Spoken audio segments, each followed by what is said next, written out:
द्वादशो में शुक्ल पक्ष से माधवे मासी माध्यम। ये चीज थोड़ी सी वेद के अंदर आई है, लेकिन मुझे भी थोड़ा डाउट होता है, लेकिन चलिए मुझे उससे मतलब नहीं है।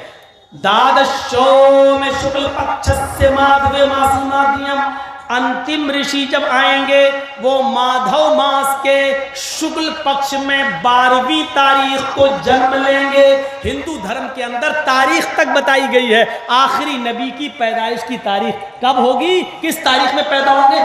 शुक्ल पक्ष के माधव मास के शुक्ल पक्ष में 12 तारीख को आएंगे। हालांकि हम लोग मानते हैं 9 रबीउल अव्वल, अल्लाह के रसूल सल्लल्लाहु अलैहि वसल्लम के एक आमुल फील हाथियों का पहला साल और 9 रबीउल अव्वल। लेकिन हमारे मानने से क्या होता है, मुसलमानों का एक बहुत बड़ा तबका, मुसलमानों का एक बहुत बड़ा गिरोह अल्लाह के रसूल की तारीख पैदाइश कितनी मानता है, 12 रबीउल अव्वल।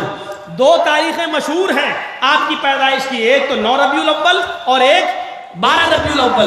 12 ज्यादा मशहूर हुई है, इतनी मशहूर हुई कि हिंदू धर्म की किताबों तक में 12 लिखा हुआ है।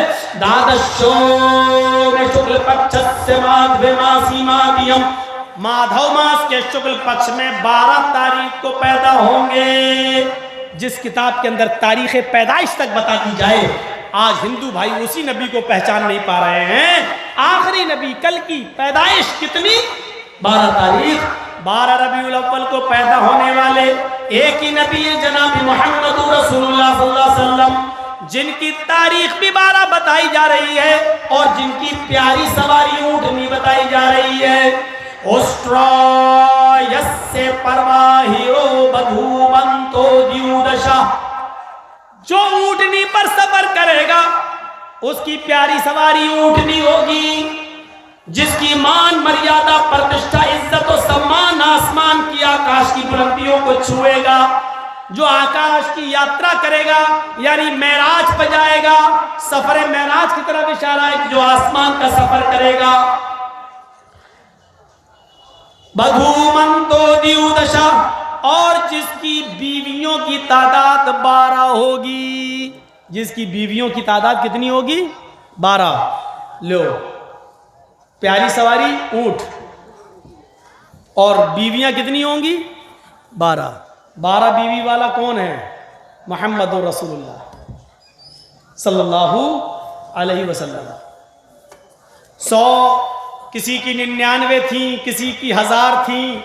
सुलेमान अलैहिस्सलाम की 99 और दाऊद अलैहिस्सलाम की 1000। इब्राहिम अलैहिस्सलाम की 2 बीवियों का जिक्र तो आया है, हाजरा और सारा। और यहूदियों की किताब अगर आप पढ़ेंगे तो उसमें 3 बीवियों का जिक्र है इब्राहिम अलैहिस्सलाम की, तो 3 वाली 2 वाली है। ईसा अलैहिस्सलाम की बीवियों का जिक्र पढ़ेंगे तो ईसा एक भी नहीं, ईसा अलैहिस्सलाम की शादी नहीं हुई थी, वो सलीब पर लटका दिए गए। ईसाइयों के अकीदे के मुताबिक और हमारे अकीदे के मुताबिक जिंदा आसमान पर उठा लिए गए, तो उनकी एक भी नहीं थी। लेकिन आखिरी नबी की कितनी होंगी, 12।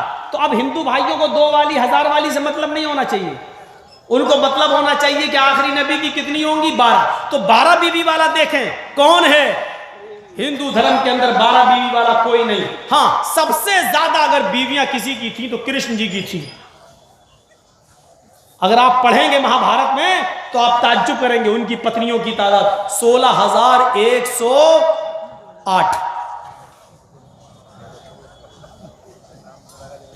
अगर एक एक दिन भी एक एक बीवी के पास जाते होंगे तो 365 दिन में 300 बीवी, 365 तक। अब बताइए 16,000 के पास जाने में वक्त लगेगा ना। कितनी थी, 16,108। और इंडिया में रह के बोलता हूं मैं ये बात, कोई डॉक्टर जाकिर नाइक की तरह मलेशिया में नहीं हूं मैं, इंडिया में हूं।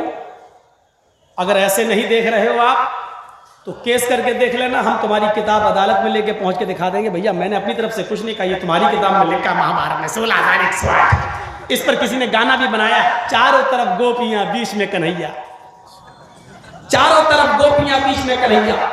16,108, मुझे उनसे भी मतलब नहीं, 16,108 इनसे भी मतलब नहीं है हमें। हमें 12 बीवी वाले से मतलब है। वो आखिरी नबी होगा, ये आपकी किताब कह रही है 12 बीवी वाला। तो 12 बीवी वाले सिर्फ एक ही थे, और वो कौन थे? मुहम्मदुर रसूलुल्लाह सल्लल्लाहु अलैहि वसल्लम। उनकी 12 बीवियां थी, और 12 बीवियों की गिनती आप अपने इलाके के उलमा से पूछ लेना, वो आपको लिख के दे देगा, नाम लिख के बता देगा। ये 12 बीवियां थी अल्लाह के नबी सल्लल्लाहु अलैहि वसल्लम। इतना स्पष्ट कह दिया गया 12 बीवी वाला, उसकी 12 बीवी होंगी है? और खूबसूरती कितनी होगी, एक एक चीज का जिक्र है। विचरन्ना सुना छोड़िया हैना परती मगुती निर्पलिंग छोदो दस्यूनी कोटि सोनी हनिश्यति। विचरन्ना सुना छोड़िया हैना, इतने सुंदर होंगे, इतने सुंदर होंगे कि उनकी सुंदरता तुम्हारे विचारों में नहीं आएगी। उनके शरीर से तुल्य तेज की किरणें छटक रही होंगी, अर्थात वो इतने सुंदर होंगे, इतने सुंदर होंगे, इतने खूबसूरत होंगे कि विचारों में नहीं आएंगे। किसी एक सहाबी ने अल्लाह के नबी सल्लल्लाहु अलैहि वसल्लम का कोई एक हुलिया बताया हो और बाकी सब ने उसको एक्सेप्ट कर लिया हो, ऐसी कोई हदीस नहीं मिलती। किसी ने कुछ बताया, किसी ने कुछ बताया, किसी ने कुछ बताया, किसी के दिमाग में कुछ आया, किसी के दिमाग में कुछ आया। किसी ने कहा सूरज की तरह चमकते थे, किसी ने कहा चांद की तरह चमकते थे, किसी ने कहा चिराग की तरह चमकते थे, किसी ने कहा सफेदी लाइट मारती थी, किसी ने कहा तेज धारदार तलवार की नोक चमक से ज्यादा मोहम्मद रसूलुल्लाह चमकते थे। एक सहाबिया है उम्मे सुलैम, एक सहाबिया हैं, वो कहती हैं अल्लाह के नबी सल्लल्लाहु अलैहि वसल्लम जब अंधेरी रात में हमें मिलते तो उनकी पेशानी देखकर मुझे ऐसा लगता जैसे मानो किसी ने चिराग जला दिया हो। इतनी खूबसूरती, इतनी खूबसूरती। किसी ने कहा ऐसे, किसी ने कहा ऐसे। और सबसे अच्छा हुलिया तो उम्मे माबद ने पेश किया है, जो उस वक्त तक इस्लाम नहीं लाई थी, मोमिना नहीं हुई थी। अल्लाह के नबी अपने साथी अबू बकर सिद्दीक के साथ उसके दरवाजे पर पहुंच गए, दरवाजे को दस्तक दी। उम्मे माबद ने दरवाजा खोला, खोलते ही उसने देखा मेरे दरवाजे पर कोई शख्स खड़ा है। उसने नजरें नीची कर ली, फिर देखा, फिर नजरें नीची कर ली। आपने कहा मां, हमारे दोस्त को, साथी को भूख लगी हुई है, घर में खाने को कुछ हो तो दे दे। अरब के अंदर मेहमान नवाजी का बहुत शौक है। आज भी अरबों में खूबी बहुत बड़ी है। अगर आप अकेले किसी के घर में चले गए और उसके मेहमान बन गए अरबों में, और उनके पास खाने पीने की कोई चीज नहीं है, लेकिन घर में एक बकरी रखी हुई है, तो अकेले एक आदमी के लिए वो पूरी की पूरी बकरी ज़िबा कर देंगे। ये अरबों में मेहमान नवाजी का बड़ा शौक था। उम्मे माबद अभी काफिर है, मोमिन नहीं, इस्लाम नहीं लाई है। उसने देखा कि मेरे दरवाजे पे कोई अजनबी आदमी आया है। कहने लगी बेटे तुम भूखे हो, लेकिन मेरे घर में खाने को कुछ नहीं है, मैं कैसे तुम्हें दे दूं? आपने कहा मां, कल परसों का कुछ रखा हुआ मिल जाए तो दे दो। कहा बेटे कुछ नहीं है। ए भैया, जिसको जाना हो जल्दी जाओ, या सामने खड़े मत होइए, इनको बताइए, या तो जाइए या बैठिए। सामने से गुजरते हैं ना, इस वाक्य को जरूर सुन लीजिए, बहुत दिलचस्प वाकया है। तो कहा मां, 2-4 दिन पहले का कुछ हो तो खिला दे। बेटे तुम्हें यकीन नहीं हो रहा, कुछ नहीं है। आपकी नजर बकरी के ऊपर पड़ गई। मां, इस बकरी का दूध ही पिला दे, मेरे साथी को भूख लगी है।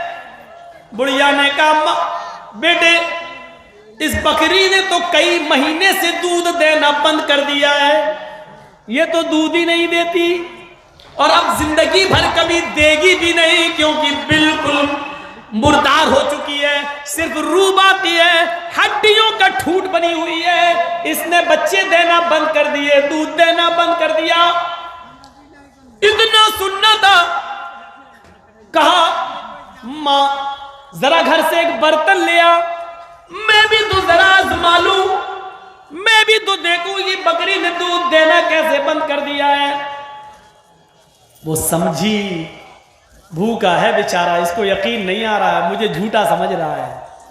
अंदर गई, गुस्से में बर्तन लाती है, ले मुझे झूठा समझ रहा है, तू जाकर देख ले। अल्लाह के नबी बर्तन लेकर आगे बढ़ गए। बकरी खड़ी थी, अपने आप बैठी थी, अपने आप खड़ी हो गई। बुढ़िया देख रही है उम्मे माबत, उसे मालूम नहीं है आज मेरे दरवाजे पे कौन आया है। ये बेचारी क्या जाने ये मोहम्मदुर रसूलुल्लाह है, उसको मालूम नहीं ये वो हस्ती है जहां जाती है रब की रहमतें भी इसके साथ जाती है।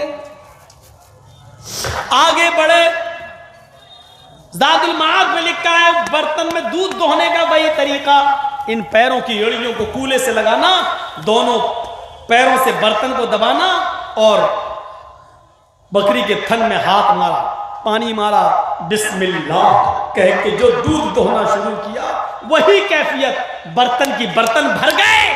बकरी ने दूध देना बंद नहीं किया। आपने अबू बकर को पिलाया, खुद पिया, उस बुढ़िया को पिला, पियो, तब जाकर खत्म हुआ। कहने लगी मेरे शौहर शिकार करने गए हैं, अभी आते होंगे बेटा, ताज़ा ताज़ा गोश्त लाएंगे किसी जानवर का, हम बनाएंगे, तुम खा के जाओ। नहीं माँ, मुझे बहुत काम है, मुझे बहुत काम है, लौटूंगा एक आध हफ्ते के बाद तो तुम्हारे घर पे होते हुए जाऊंगा, कुछ होगा तो खा लेंगे, नहीं होगा तो कोई बात नहीं, अभी जाने दे। मोहम्मद इब्न अब्दुल्लाह मोहम्मद रसूलुल्लाह ने उसके घर से कदम बाहर निकाला, फिर पलटे, कहा मां सुन, एक बात तो कहना भूल गया। कहा क्या? ये बकरी जब तक जिंदा रहेगी तू इस बकरी का दूध दोते रहना, ये बकरी अपनी पूरी जिंदगी दूध देना बंद नहीं करेगी। तूने मुझे दूध पिलाया, इस बकरी का एहसान किया, मोहम्मद एहसान का जवाब एहसान से देता है। आज के बाद ये बकरी जब तक जिंदा रहेगी दूध देती रहेगी, तो इस बकरी का दूध पीते रहना है। इतने से एहसान का इतना बड़ा मतलब, ये कहकर आगे चले गए। अभी मुश्किल से 100 कदम गए होंगे, उसका शौहर, उसका पति उम्मे माबद का अबू माबद घर में आ गया, ताजा ताजा गोश्त लाया। उसने गोश्त की पोटली जैसी जमीन पर रखी, खुशबू, अरे देखने लगा ये खुशबू कहां से आ रही है। उम्मे माबद, ये महक कहां से आ रही है, ये खुशबू कहां से आ रही है। ऐसे घर की तरफ देख रहा है, अचानक उसकी नजर खड़ी बकरी के थनों पे पड़ती है।